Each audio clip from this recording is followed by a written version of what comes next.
Cockroach Janata party പാർട്ടിക്കെതിരെ കേന്ദ്ര ഭരണകക്ഷി സംയുക്തമായിട്ട് രംഗത്ത് വന്നിരിക്കുകയാണ്.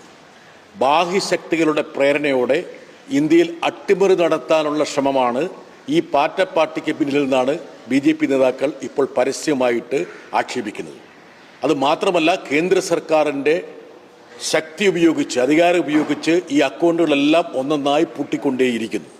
യഥാർത്ഥത്തിൽ ഈ സർക്കാർ ചെയ്യേണ്ടത് ചുവരെഴുത്ത് വായിക്കുക.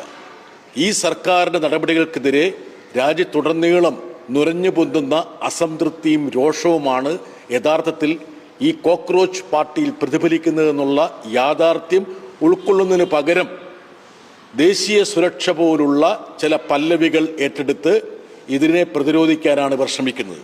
ഇത് തീർത്തും അപഹാസ്യമാണ്. തെരുവിൽ യുവാക്കൾ ഇറങ്ങിക്കഴിഞ്ഞാൽ അവരെ UAPA ചുമത്തി ജയിലിലടയ്ക്കും. ഇനി സാമൂഹ്യ മാധ്യമങ്ങളിൽ പ്രതിഷേധിച്ചാൽ അത് ബാഹ്യശക്തികളുടെ പ്രേരണ കൊണ്ട് എന്ന് ഇവർ പറയും. കഴിഞ്ഞ ഏതാനും വർഷങ്ങളായി കേന്ദ്ര സർക്കാർ ഏറ്റെടുത്ത് നടപ്പിലാക്കുന്ന എല്ലാ മത്സര പരീക്ഷകളും ചോർന്നുകൊണ്ടിരിക്കുകയാണ്. ലക്ഷക്കണക്കിന് വിദ്യാർത്ഥികളുടെ ഭാവിയാണ് അവതാളത്തിലാക്കിയത്. അത് മാത്രമല്ല, തൊഴിലില്ലായ്മയും വിലക്കയറ്റവും കുതിച്ചുയർന്നുകൊണ്ടിരിക്കുന്നു. രാജ്യം ഒരു പ്രതിസന്ധിയിലാണെന്ന് ഇന്ത്യൻ പ്രധാനമന്ത്രി തന്നെ അടിവരയിട്ട് പറഞ്ഞു. അപ്പോൾ അതിനെതിരെ ഒന്നും പ്രതിഷേധം പാടില്ല എന്നുള്ള നിലപാട് സ്വീകരിക്കുന്നത് തന്നെയാണ് പരിഹാസം. പണ്ട് ഫ്രാൻസിൽ പ്രതിസന്ധി അതിരൂക്ഷമായപ്പോൾ ഫ്രാൻസിൻ്റെ രാജ്ഞി മറിയം അൻറ്റോണിറ്റ പറഞ്ഞൊരു വാചകമുണ്ട്: നിങ്ങൾക്ക് കഴിക്കാൻ ബ്രെഡില്ല, റൊട്ടിയില്ലെങ്കിൽ നിങ്ങൾക്ക് എന്തുകൊണ്ട് കേക്ക് കഴിച്ചുകൂടാ എന്ന്. അതുപോലുള്ളൊരു സമീപനമാണ് യഥാർത്ഥത്തിൽ കേന്ദ്ര ഭരണകക്ഷിയുടെ വക്താക്കൾ സ്വീകരിച്ചിരിക്കുന്നത്.